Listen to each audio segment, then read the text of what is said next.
Hi, my name's Julie Blint, and I'm an EMCC accredited coach, and I'm here to talk to you today about confidence building and preparing for new roles, which could be in your existing company or in a new company. Now, it's kind of ironic that I'm talking about confidence building today because this is the first time I've ever done a live streaming event. And to be totally honest with you, I'm kind of petrified. So if I come across as confident, please know that inside I'm like thinking, oh my goodness, what am I doing? So if you're building up for doing something that you find stressful or that you're worried about, please know I know exactly how you feel right now. So let's get to it then. We're going to be looking at practical tools for new roles and high stakes moments. So you can use some of these tools as well for any other high pressure moment in the future. So firstly, we're going to look at competence versus the confidence gap. So most people think I need to be more confident before I can do this. Like this is exactly how I'm feeling now. I need to be confident before I can live stream to the internet where everything I say is going to be recorded forever. But confidence as a prerequisite is not something that you either have or have not. What is closer to the truth is that you already have the competence, and it's your sense of readiness that hasn't caught up yet. So confidence is a set of practices that you can build deliberately. And most people stepping into new roles already have the skills. What they lack is is not the ability, but it's that internal sense of permission. So you can remember, like, can you remember a time that you started something new and felt completely out of your depth, but then looking back at it, you were more ready than you thought? If you'd like, please write your answers in the chat. I would love to hear from you as we go through the presentation. In fact, I'll be asking you to participate if you want to participate. If not, that's perfectly fine. You can just like think about the answers in your head. Obviously, if you have any questions, please do pop them in the chat as well.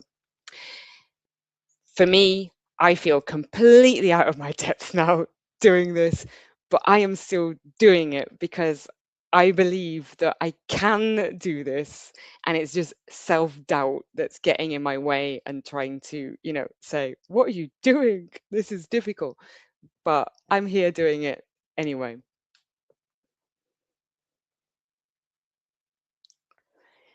So we're going to look at how identity lags behind role changes. When someone moves into a new position, their internal picture of themselves often hasn't caught up, and they're still operating from an older version of who they think that they are. So perhaps you're a team leader today, but inside you still feel like the junior hire from 3 years ago. And then how much of what you believe about your capability comes from your actual experience, and how much of that comes from messages that you absorbed a long time ago that may never have been true at all? Like I remember back to my early 20s when somebody told me that I was like, the sort of grassroots employee there to be hands on, and I wasn't, a leader.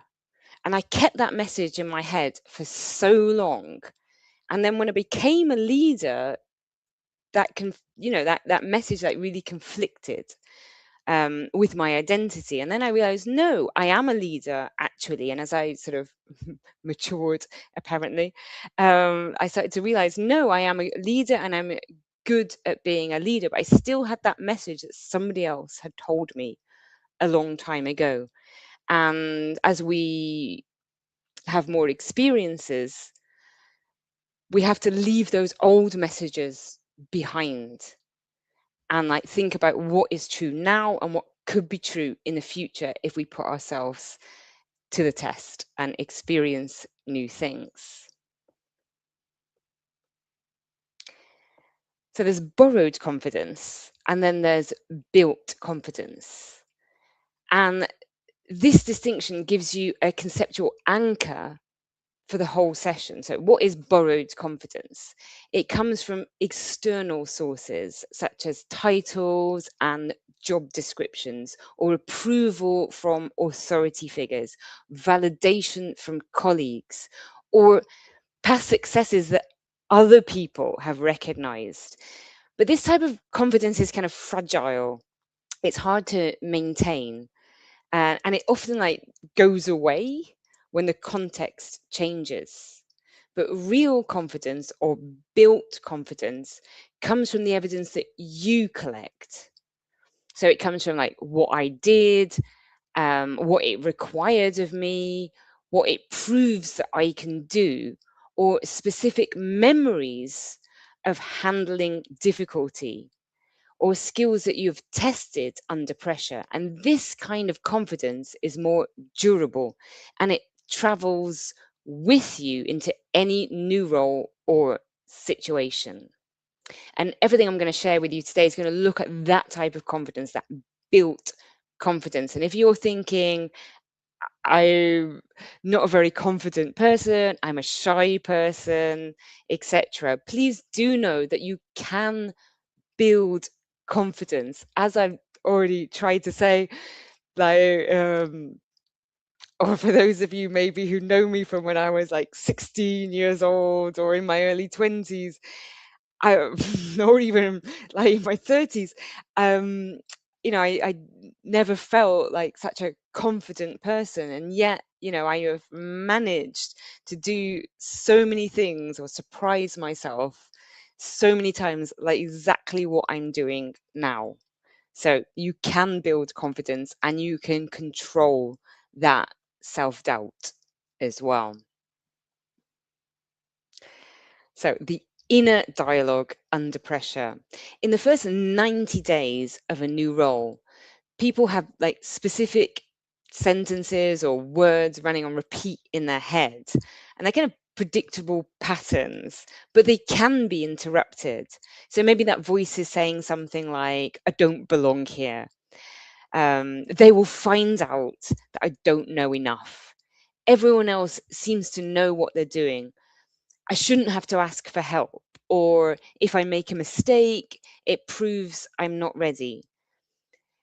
If any of those sentences have ever passed through your head, please do write them in the chat or in the comment sections if you're watching this on replay. But like if you look at those sentences, like a more accurate version might be something like, I was hired because of what I can bring.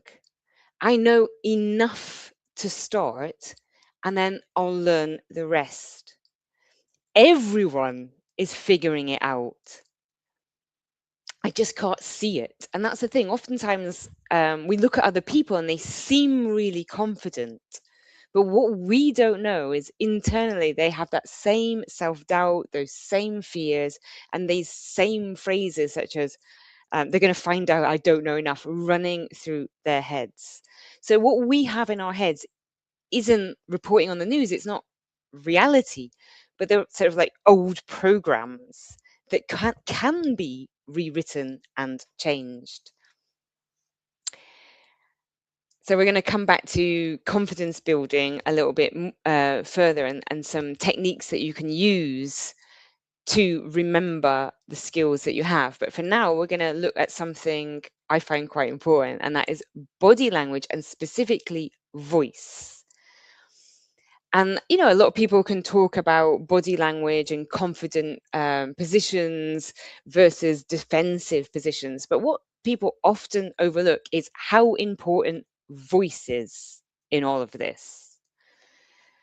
So we're going to look at your vocal pace, the volume, and also the physical space that you take up. The first important point about voice is to slow down. So when we feel uncertain, we tend to speed up and our pitch gets higher as well. Or we start a sentence and trail off at the end of it. So if you find yourself doing that, like, it's really important just to try and slow down.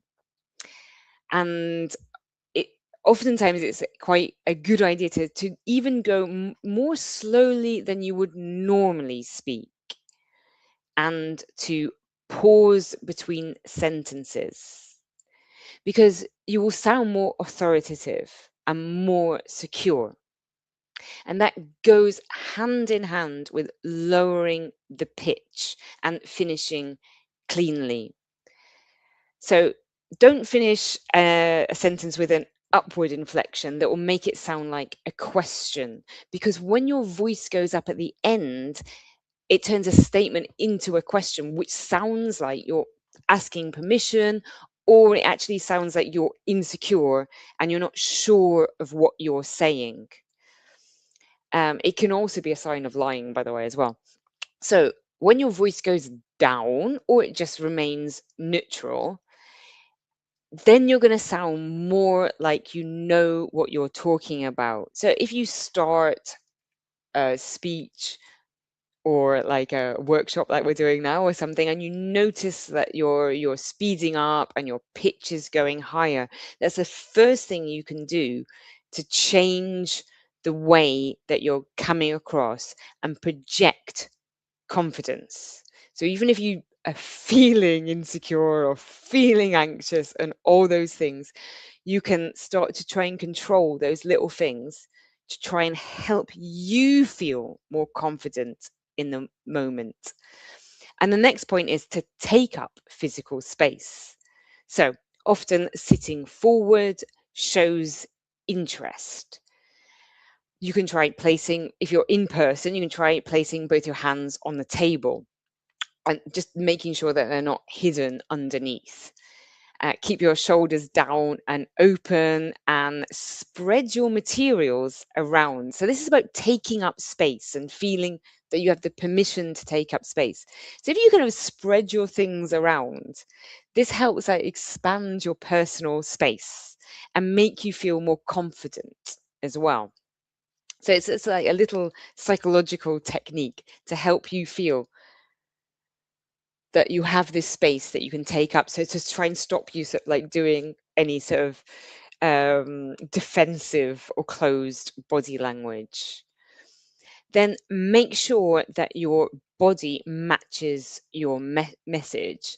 So when you say something important, then like make sure that you communicate it with the weight and seriousness. That means like making sure that you're not looking away or talking down and things like that. Make a concerted effort to focus.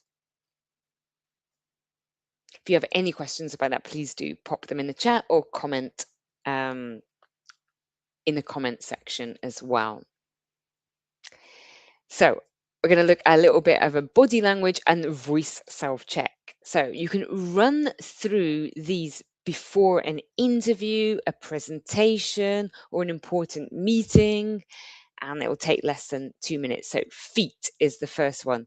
So even if you're on a video call like this one, try to make sure that your feet are planted on the floor, shoulder width apart, and they're not crossed or tucked. For example, like, even though you can't see my legs now, so I can actually do whatever I want with my legs. And I tend to always cross my legs, that wrap my feet around my legs, because it's a self-soothing behavior. It makes me feel more comfortable.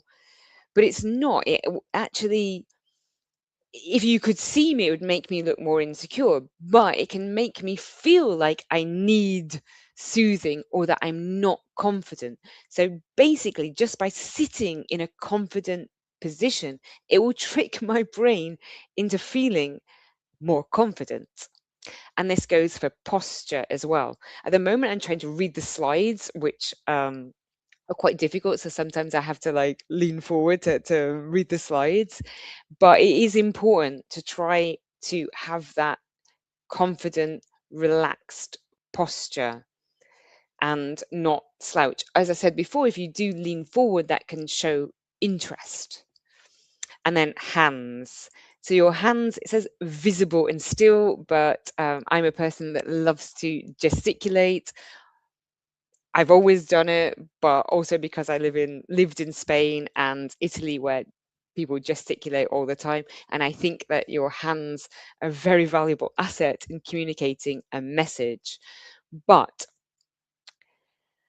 if you're one of those like foot tappers or something like this, or someone who likes to fidget with a lot of gadgets, that's fine if people cannot see you. But if they can see you, that type of behavior is going to look like you're anxious and insecure. So maybe you're neurodivergent, maybe you have ADHD and you need your fidget gadgets with you. But please do know that um, if you're starting a new role, it's a good idea to try not to do that in the beginning, because people can misinterpret that as anxiety, basically.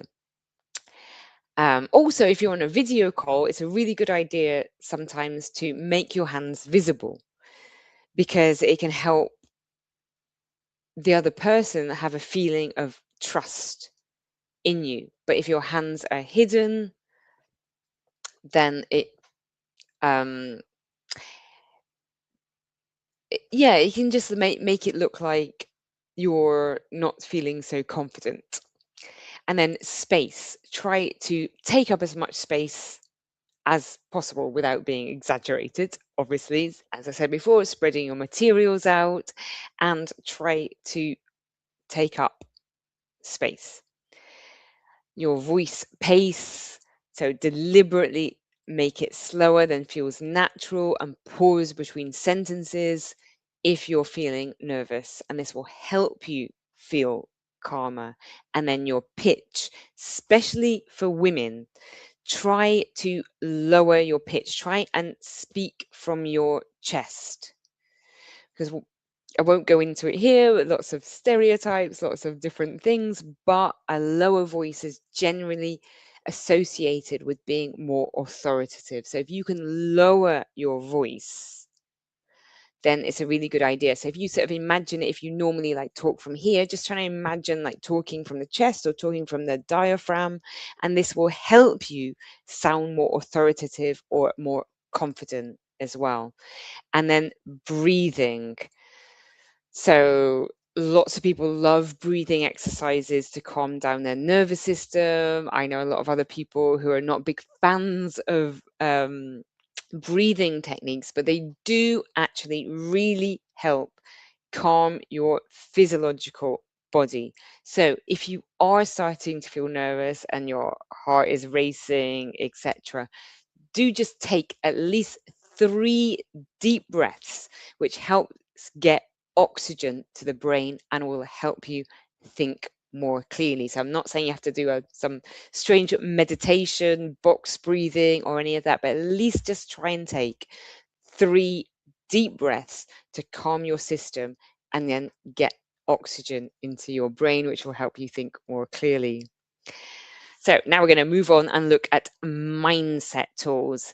And we're going to look at some mental techniques that you can use before and during high pressure situations. And each one addresses a different source of low confidence. The first one is mental rehearsal. So athletes and performers use this consistently. And before an interview, presentation, the first day of a new role, you can walk through the entire situation in vivid detail in your mind.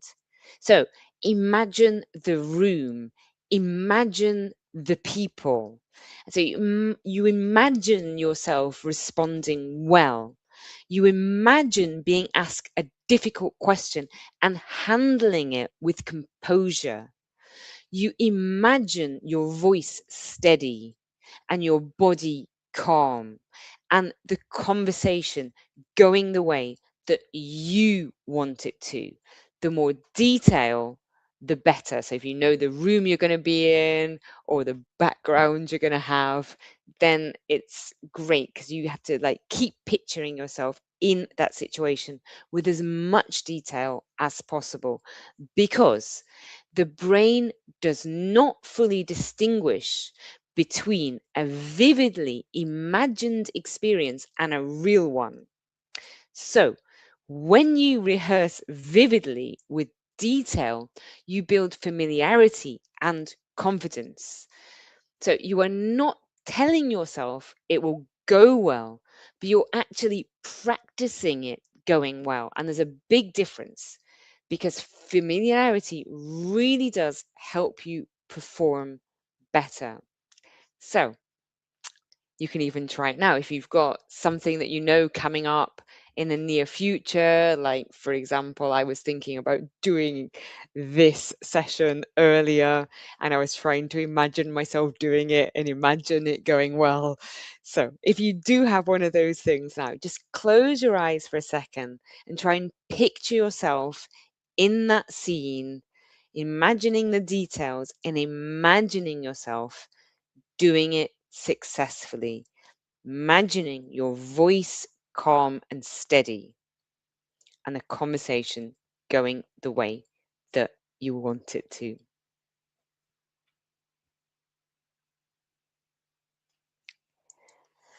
Then, number two is reframing the stakes. So, most people walk into an interview or a new role thinking they are deciding whether I am good enough. But actually, a more useful frame is I am finding out whether this role is right for me.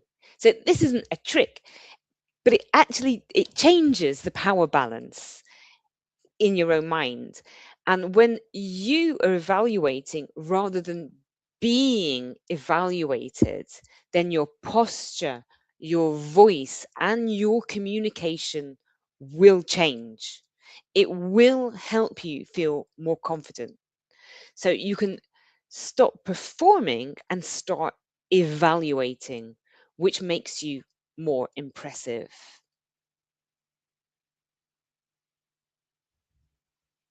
And then number three is the worst realistic outcome.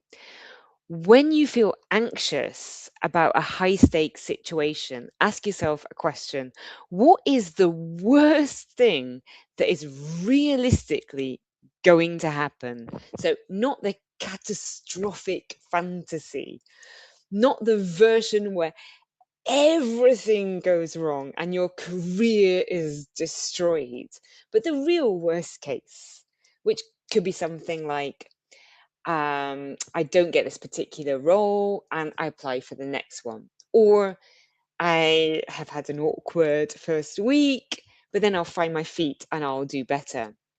So when you name the realistic worst case out loud, it almost always turns out to be something that you can survive.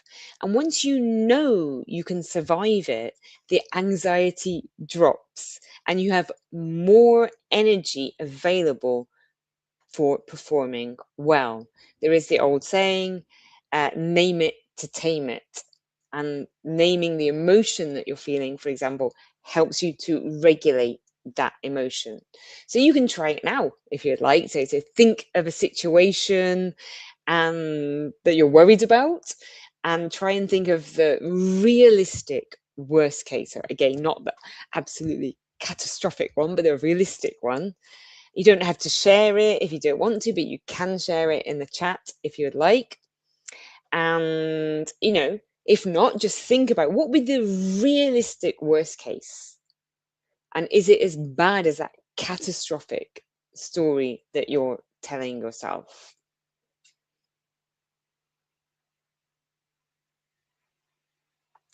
So, visibility and voice in a new role. So, this practical side of competence is speaking up, setting boundaries early, and establishing credibility without performing. So, one technique is to speak up early. So, the longer you stay silent in meetings, the harder it becomes to then speak up.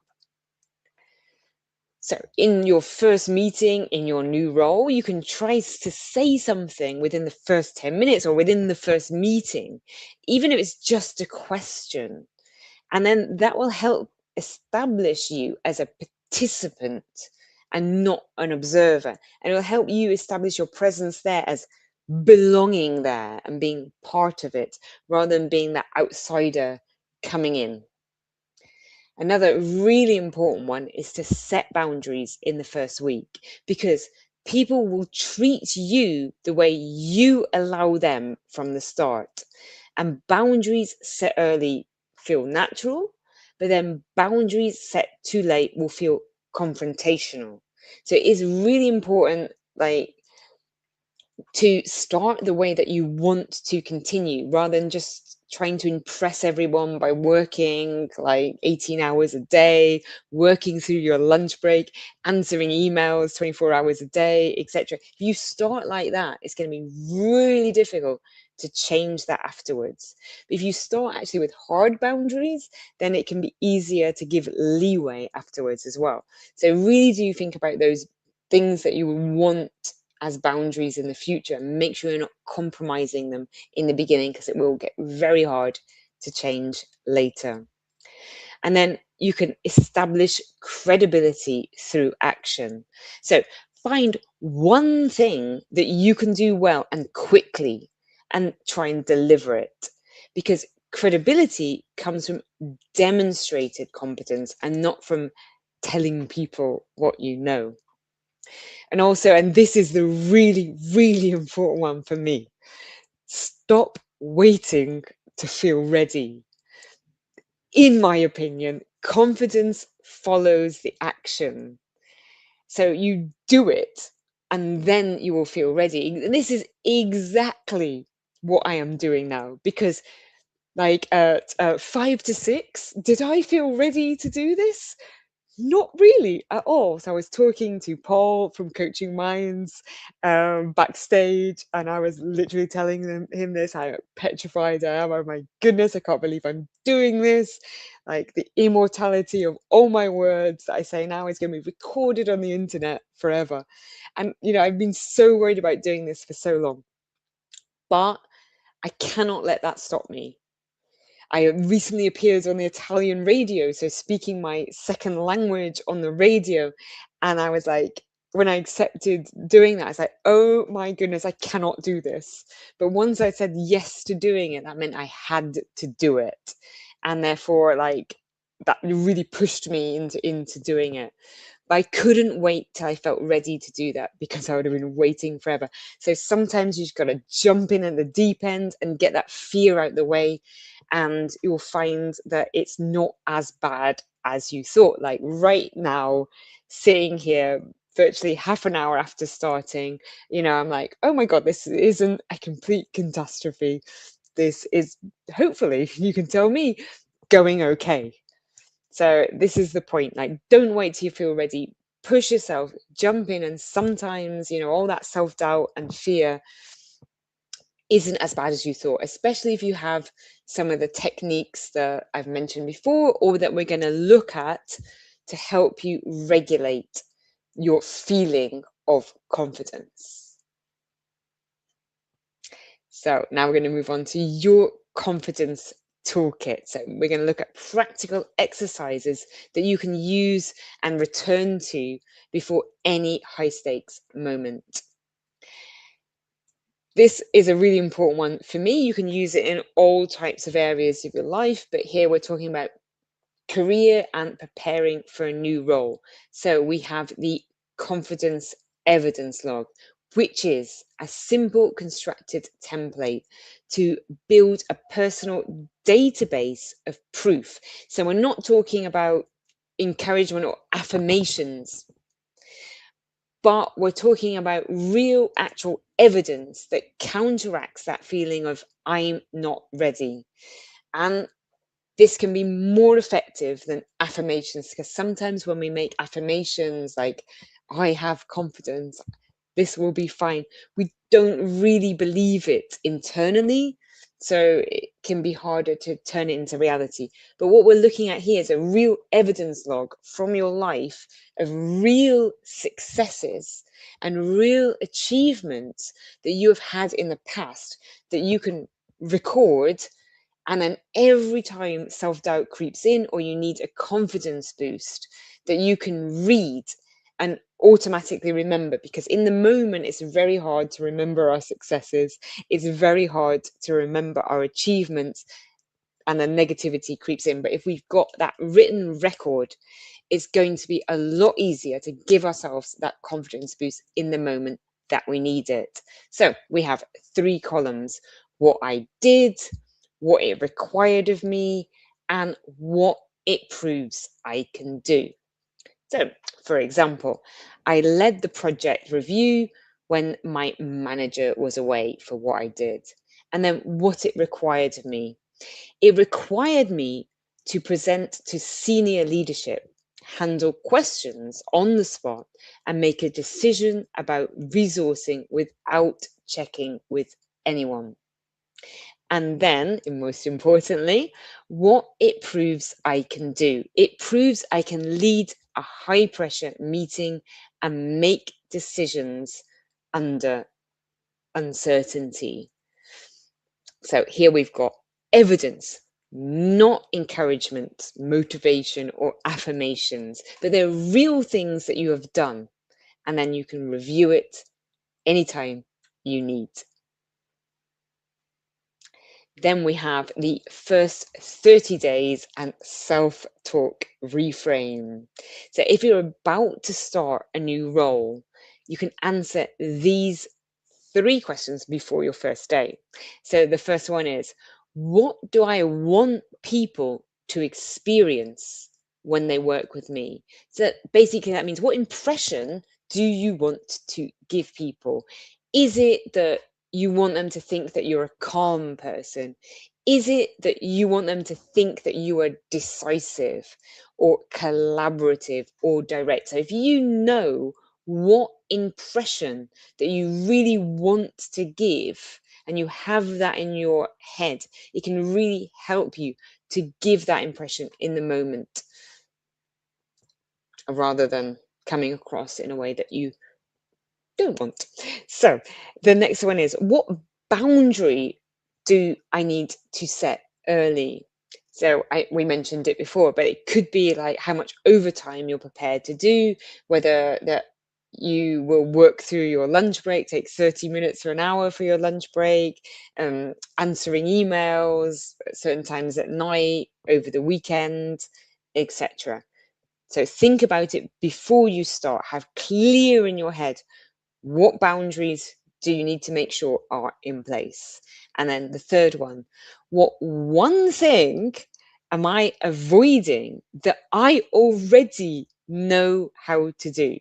So you identify something that you can do, but maybe in your head at the moment feels too visible, risky, or forward. And then you have to, the game is to do it in your first week. Get it out the way, because it is something that you know how to do, but maybe you're feeling insecure or you have self-doubt about. And the more you leave it there thinking, oh my goodness, I'm going to do this, it'll build up and it'll become more difficult to do it. So the point is to get it out the way. And then like it should become easier to do it the next time, and hopefully you prove that you can do it. And then we have the reframe worksheet for self-talk.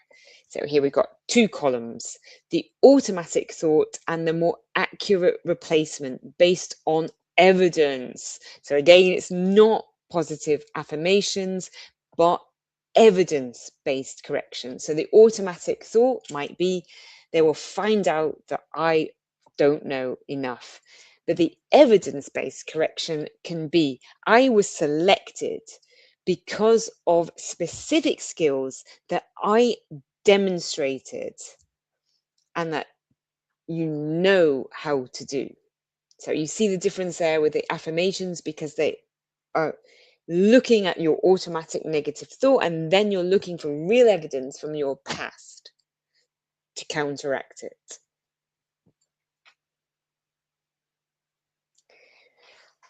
Then we have role identity reflection. So this is a projection exercise that helps you access a version of yourself that you haven't met yet.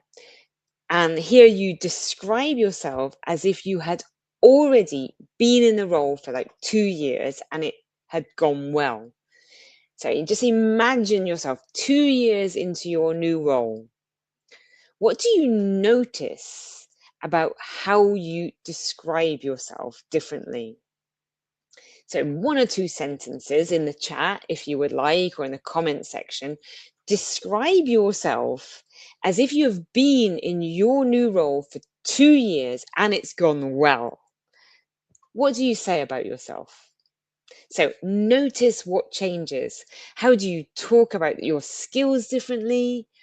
What are you no longer uncertain about? Like, what can you now do with ease that currently feels difficult? And how do you introduce yourself? So, again, pop it in the chat if you like, or the comment section, or just note it down yourself. The confidence in between. So, your personal evidence bank. You can think about this now. If not, I can provide you with a worksheet afterwards, or watch this video again, pause it, and give yourself time to think about these questions and write down the answers. So, number 1, think about a time that you solved a problem that nobody else could. Think about a skill that you have that you tend to undervalue. Think about something difficult that you did that you were not sure that you could do. Think about a time that you spoke up and it changed the outcome for the better. Think about a time that you adapted quickly. Think about a time that you received feedback that surprised you positively, and a time that you helped somebody else succeed. Something that you know more than most people in your field, and a situation where you kept a clear head under pressure, and a situation that you made that you never took proper credit for. So as I said, we've just gone through this quickly, but rewatch it, note down these questions, and really have a think about them. Or I can provide you with a worksheet afterwards. Then we have the 3 stories method. So this is something really you can use for an interview, but it works in general as well. So identify 3 specific examples from your experience, and then practice saying them out loud. And so not just thinking them through, but actually saying them out loud, because the difference is really a lot. Like you believe it more, you feel more familiar with it, or your brain believes it more if you say it out loud, especially if you're an extroverted thinker. It's really important to say them out loud. So here we've got 3 questions, and the idea there is you think about 3 different points answering these 3 questions. So the first one is competence. So think of an example that shows your skill in your area, what you did, what it required, and what resulted. And then problem solving, a time that you worked through something difficult under pressure, how you approached it, and what you learned. And then collaboration, a time you worked effectively with others to achieve a result, what your specific contribution was. So again, like for each of these stories, like really think what was happening and look at the specifics about it. And like keep each to about 60 seconds when spoken, but really do practice saying them. And that's not to be like scripted or like say it off by heart. It is literally just about convincing yourself, getting it through into your head and feeling confident and comfortable with what you're saying. So then we have the first impression audit. You can ask a trusted person how you come across in the first 30 seconds. And if you don't want to do that, you can always record yourself on video doing it and then watch yourself back to sort of help you have that outside perspective. And then 3 things for handling difficult questions in an interview to have like a clear structure when you're caught off guard. So the first one is acknowledge. So answer directly, don't dodge. So a lot of times when we don't feel confident, we tend to like fill the space with random words to try and be vague and say something. But unfortunately, that doesn't really work very well. So really do try to answer as directly as possible and not just to dodge it. Even if you need to have a sentence like, oh, I'm going to have to think about that for a moment to buy yourself more time. And then try to explain what you did and what you learned from it. And then try and connect that to what you can bring to the table now. So we're running short of time. But if you're anything like me, you've probably suffered from the feeling of imposter syndrome a lot. And there's actually 5 types of the imposter syndrome: the perfectionist, the superhero, the natural genius, the soloist, and the expert. We're not going to go through this, but again, you can rewatch the video and read the slide I have here to see which one you think that you might be. But I know, like, when I first, second, third time became a manager, you know, I really had that sense of the imposter syndrome where I felt like too young or too experienced to be in that role. And that wasn't true because I proved myself to be a good leader. And that's the point of having that evidence to counteract these types of feelings of the imposter syndrome. And as well, you can rewatch the video to have a look at some suggestions about what to do about it for each type of imposter syndrome. But the central idea of everything that we have covered today is this: confidence is not a feeling you wait for, but it's a set of practices that you build deliberately and with effort and with, you know, a bit of guts to do it. And if you want to connect or if you have questions after the session, my details are on the screen. And I really do hope that you've taken away something useful from today's session. And I wish you the best of luck with whatever comes next. So I'm Julie Blint, EMCC accredited coach, thanks to Coaching Minds. And if you would like to stay in touch, my website is www.persephonecoaching.com, or you can find me on all social media such as Instagram, Facebook, LinkedIn, at Persephone Coaching, and my email is persephonecoaching@gmail.com.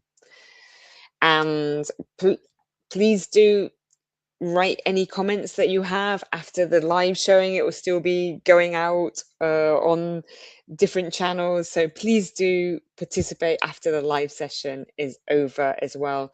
Me and Coaching Minds in general would love to hear from you, love to hear your thoughts, and I would be happy to answer any questions. Thank you ever so much for listening, and I hope to see you all again very soon.